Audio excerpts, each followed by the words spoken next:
असलामुअलैकुम प्यारे दोस्तों, क्या हाल है जी। तुसीं वेखदे पे हो मेरा यूट्यूब चैनल गाल मुहाड़ ते मैं तुहाडा होस्ट अब्दुल मालिक मिराली।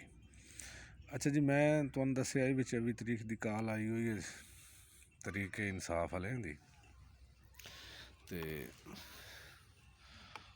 ਉਹ जनाब हुण तरीके इंसाफ वालें दी कॉल वापस हो रही है, यू टर्न हो रहा, बहुत जल्द ऐलान हो जासी 2-4 दिनों के अंदर अंदर कि एहतजाज जोड़ा है पोस्टपोन हो गया। ये खबर दूई खबर जनाब बहुत जल्द एक अहम ऐलान ही होने वाला है, जिंदे विच वड्डे वड्डे अपना सहाफ़ी ते विलागर ते वो जेड़े दिन रात हिक कीती खलन तरीके इंसाफ नूं अपना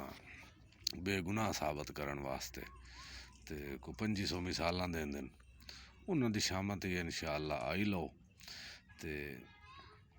ये पाकिस्तान है जेड़े शरारती लोग हैं, फितना परवर, ये फितना जेड़ा नवां उठ्या होया मुल्क नूं फनाह करन वाला, इन्हां दी लितरेशन लितर परेड जेड़ी वो इंशाअल्लाह बहुत ज़बरदस्त करके उसी इन्हां दी नस्लां याद रखसन भी किस तरह पाकिस्तान विच ड्रामेबाजी की जाती है, तो किस तरह आवाम नूं नौजवानों नूं वरगला के सड़कों ते ले आके ते मुल्क की तबाही की जाती है। और 9 मई का जोड़ा वाकया इन्ना किया होया इन्ना तरीके इंसाफ वाले इन्ना यूथियां ते इन्हां दे वड्डियां दे आखे लग के ते कुछ तो जोड़े हन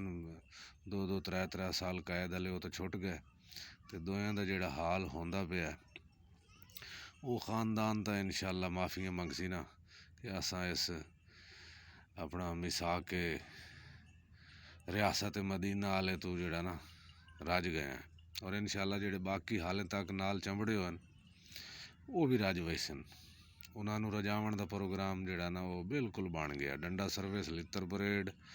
तो मैं ना एडा सिस्टम बनया खला भी ये याद करे सन, तो रहनुमा इन्हों के MNA MPA जोड़े 25 जमात घूमी खले ने, एक कलैक्शन किसी जमात तू एक किसी जमात तू एक किसी जमात तू, कलीन शेफ हैं तो उन्हें दाड़ियाँ रखी हुई, दाड़ियाँ मोन हैं तो मुछां रखी पैन, तो बकवास ऐसी करनी बई इतनी जरूरत नहीं जी तुस बकवास करेंदे हो, तो उन्होंने भी इंशाअल्लाह ऐसा जवाब मिलसी भी वो ही याद रखसन। तो मुड़ लुकदे लैटरीना चन आप दसेंदे ना असैंबलियां खलो के भी अस लैटरीन च लुके रहे, समझ तुहानू आ गई उसी। तो मेरे चैनल को सबसक्राइब करो सो, घंटी के बटन नूं दबाई सो, आने वाली वीडियो तुहाडे तक पहुँच सके। तो इंशाअल्लाह जिहड़ियां गल्लां तुहानू कीतियां ने हुण तुसीं वेखदा रहना भी ये की बनदा है। तो इंशाअल्लाह लितर परेड फुल प्रोग्राम। ओके, अल्लाह हाफिज़।